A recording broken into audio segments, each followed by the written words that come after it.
Welcome to the deep dive. We're glad you're joining us as we take a focused look at a topic, pulling insights from different sources just for you. That's right. And today it's all about the U.S. Army Golden Knights, specifically.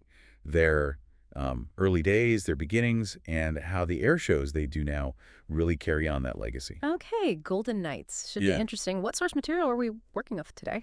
Well, we've got quite a mix. There's some background from the University of Oklahoma about these kinds of demonstration teams, which is helpful context. Right. Then a really vivid firsthand account of actually flying with them during an air show. Oh, cool. Yeah, and a news report about a specific performance, plus the official U.S. Army parachute team media advisory for this year, 2025. Okay, great. So a blend of history, personal experience, and current info. Our mission, then, is to kind of unpack where this elite team came from and really get a feel for why these public demos matter so much. Exactly. Understanding the roots helps appreciate the present. So let's dive in. Where does the story actually begin? It starts back in 1959.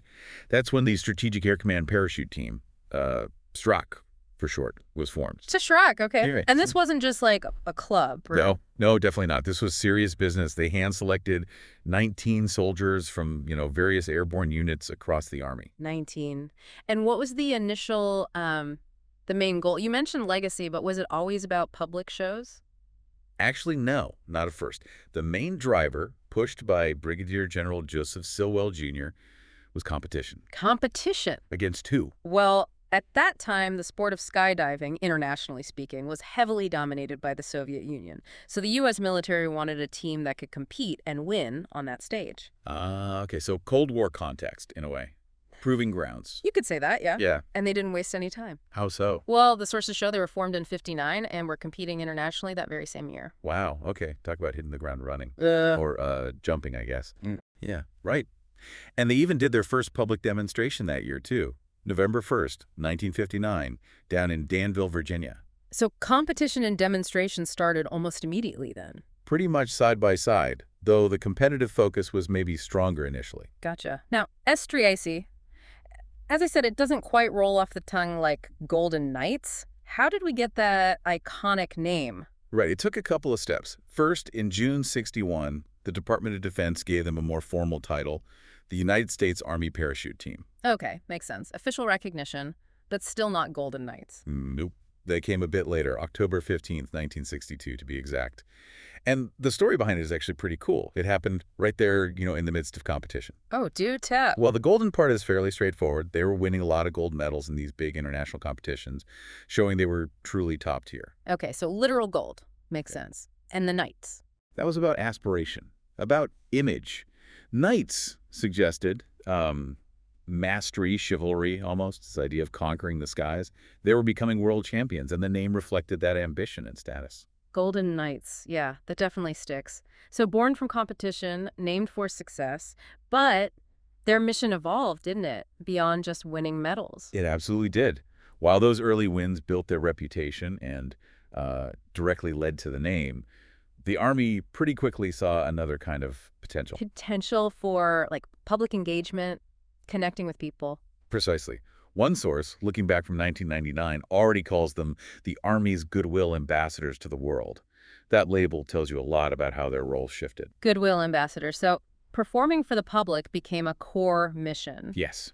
The primary mission became performing these live aerial demonstrations. It was about Army public relations and, very importantly, helping with recruiting efforts. Right. Showing the public what the Army, or at least this part of it, is capable of. It's quite a spectacle, I imagine. Oh, absolutely. It's a unique way to showcase the skill, the discipline, the professionalism of soldiers. It can be a really powerful recruitment tool inspiring people. And they really scaled up this public outreach over time, didn't they? Oh, massively. The numbers are pretty staggering. By 1998, get this, they were doing around 27,000 jumps each year. 27,000. Yep. For an estimated audience of 13 million people annually, they were practically living on the road up to 260 days a year sometimes. That's incredible commitment. And this wasn't just a recent thing, even back then. No, this outreach has deep roots. By '99, they'd already done over 8,500 live demos since starting in '59. All across the U.S., all 50 states, and in 47 other countries, too. Wow. Global ambassadors indeed. Where do they call home base? That's Fort Bragg, North Carolina. Still is. And the team's grown too. It was about 90 soldiers back in the late 90s, but the latest info for 2025 puts them at over 100 now. Okay, so let's fast forward to today. There's still a major presence, especially at air shows. Very much so. They're actually one of only 4 DoD-sanctioned aerial demonstration teams. That status alone tells you something. Yeah, it signals their importance, their level of skill. Exactly.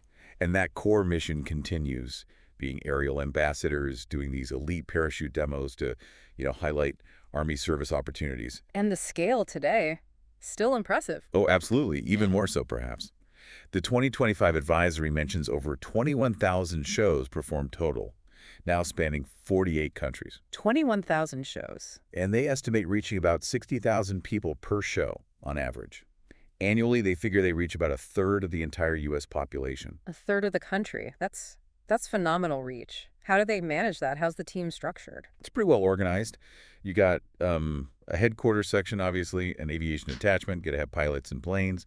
And there's a competition team still carrying on that original legacy. Quite the competitive roots. And for the public-facing side, you have the black and gold demonstration teams and also a tandem team, which does something a little different.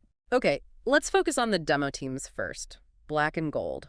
They're the ones most people probably picture, right? Doing the air shows. Exactly. They're the workhorses of the public performance schedule.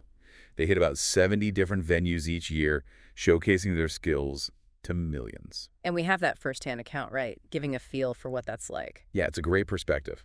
The author describes being on board their plane, a Fokker C-31A troopship, way up above the Cleveland Air Show, the roar over the shore.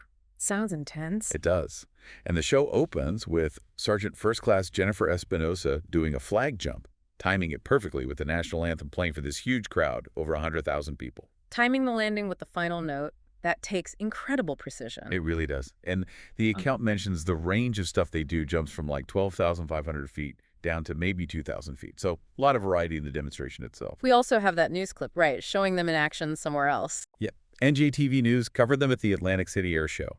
You see them jumping over landmarks like the Borgata Hotel. It gives you that sense of spectacle, jumping right over familiar places. What really stood out to me in that first-hand piece, though, was the interaction after the jump. Yes, their accessibility. Exactly. Unlike, say, fighter jet pilots who might be less visible, the Golden Knights apparently come right out, meet the crowd, sign autographs, hand out postcards. That's a huge part of their mission. That direct connection. It goes back to the PR and recruiting angle. The 2025 advisory calls it giving a unique look into the life of a soldier. So it's not just watching them from afar, it's meeting them. Right. They're demonstrating skills, sure, skills that come from all sorts of Army jobs, but they're also talking to people, answering questions, making that personal connection. It demystifies things, maybe sparks an interest. Makes sense. And you mentioned the tandem team earlier. How do they fit into this outreach? They offer a really unique experience. They take key people from communities, think educators, community leaders, first responders, sometimes even celebrities or politicians, up for a tandem jump. Whoa, strapped to a Golden Knight. Exactly. It gives these influential people let's say, a visceral understanding and appreciation for the skill, the teamwork, the courage involved. It can create really strong advocates and positive impressions of the Army. The advisory even lists some pretty famous names who've done it. I bet. Presidents, entertainers. Quite the list. So, while these demos and tandem jumps are so visible, we shouldn't forget those competitive roots, should we?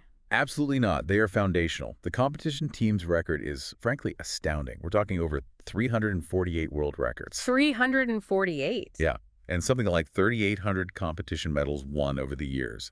That history of pure excellence in the sport underpins everything they do, including the air shows. So it all connects. The skills honed in competition are showcased in the demonstrations, which serve the Army's outreach goals. You've got it.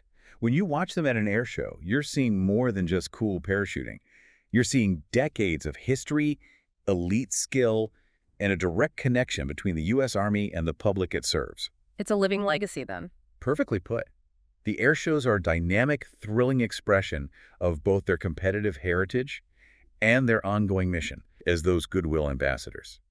So, wrapping this up, it seems we've gone from this small, specialized team back in '59, focused on beating the Soviets in skydiving, to a true national symbol. Yeah, a symbol of aerial skill, discipline, Army values. And these air show performances, they aren't just fluff. They're a direct line back to that history, keeping the legacy alive while fulfilling a really important modern mission of connection and recruitment. Couldn't have said it better myself. It really makes you think, doesn't it? Next time you see those gold helmets descending. Right. You appreciate the sheer dedication, the incredible skill, and the deep history behind that spectacle. It's a powerful reminder of the talent within the Army. It is, and it leaves you wondering, what other spectacular things that we see, events or performances, might have similarly deep roots and multiple layers of purpose behind them. Something to think about.